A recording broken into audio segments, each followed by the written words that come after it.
Well, here we go. This is Philip Wesley with Area DMG for DMGice.com, and today we're going to talk a little bit about, we're going to talk a little bit about this. This is the CirclePad Pro.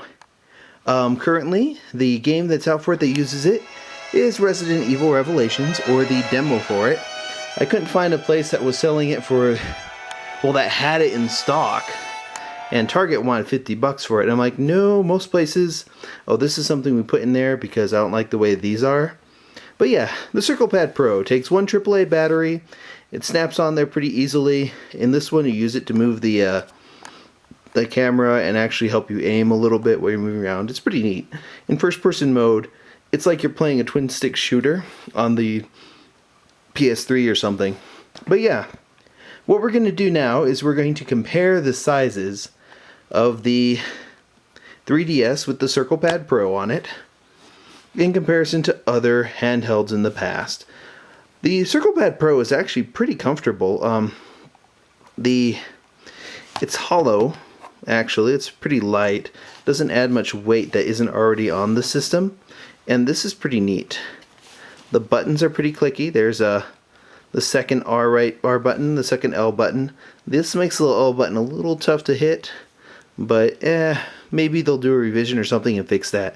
It does cover the stylus, and it does cover the game pack slot, which is kind of tragic, really. That's because it's using the IR port. Let's take it out of that. See, it's pretty simple. You just use a coin to take this out there and put in a AAA battery. And then to put this on, you just pop it in, push it down, just lightly. Don't force it, just lightly. And it works. It's pretty easy to use. The system itself, not heavy. It adds two of these. The thing about it is it does make it one of the larger portables. Actually, I don't have one here to demonstrate, but the 3DS with the CirclePad Pro on it is the same size wide as the PlayStation Vita. Well, the PlayStation Vita is actually slightly longer than the PSP. Yep. Actually, no, when I look at this a little bit closer, the PS Vita is still a little bit longer than the 3DS, even with the CirclePad Pro. Of course, not as thick.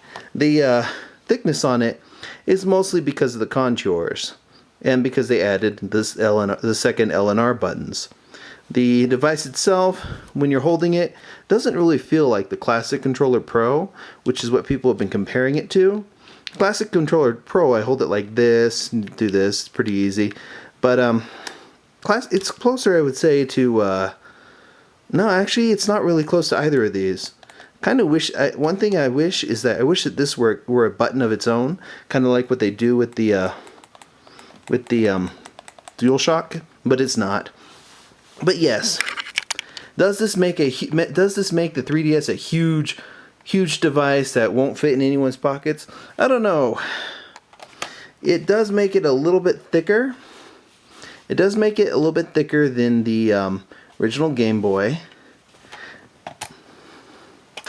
And definitely a little bit thicker than the Game Boy Color. Actually, what I think is kind of funny is that these contours in the design have been around since like the Game Boy Color, where you've got hand grips on here. If you look at the Neo Geo Pocket Color, which we've got the little red ring here, so that, you know, the Pac-Man adapter, they actually made this so that when you're holding it, your hands fit into these little grooves right here. Of course, this is the best stick ever. But yeah, I think that if they do a redesign for the 3DS, I'd actually like them to put the if they do a redesign for it and they put this in here, I'd like them to put it up below, like move these down, move this to the side, and put this second thing up here. That'd be the best thing for it. But yeah, that's how it looks in comparison to other systems. It's still not in any way a huge hulking monster like the Lynx 2 or the Lynx 1. Yeah, this right here, the Lynx, will still forever be the largest handheld. It is a bit wider than the DSi XL, just slightly. and it's actually just slightly as thick. It could use a little bit more to it. But yeah, that's the CirclePad Pro. Works pretty good. I like it. It's kind of comfortable. I like the contours on it, and that's just what I wanted to show you. Just show you the 3DS with the CirclePad Pro. Neat, I suppose. Worth the money? Well, we'll see how other games use it. On Revelations, it makes that pretty great, and especially in first-person aiming mode, where it makes it just like a first-person shooter on one of the consoles. But yeah, for right now, we'll see how it works on other games. Can't wait to try this thing on Monster Hunter and Metal Gear Solid 3, Snake Eater 3D. Can't wait. But yeah, I like it. It's neat, works well, and it's comfortable. So, and it's not some huge, unmistakable thing that you can't fit in your pockets. I mean, if you, back in the day, were able to lug around a Game Gear, a Lynx, or a Lynx 2, you can lug around the CirclePad Pro. I would suggest getting another bag specifically for it to put it in, but yeah, it's neat. I like it, and that's our thoughts on it so far. We'll have more later on, so look forward to it. This is Philip Wesley, the Mile High Mouth, with Radio DMG and DMG Ice. Check us out on YouTube. That's Area DMG. That's what you're watching right now. Check us out on dmgice.com, dmgice.com, or Radio DMG, which is RADIODMG.com.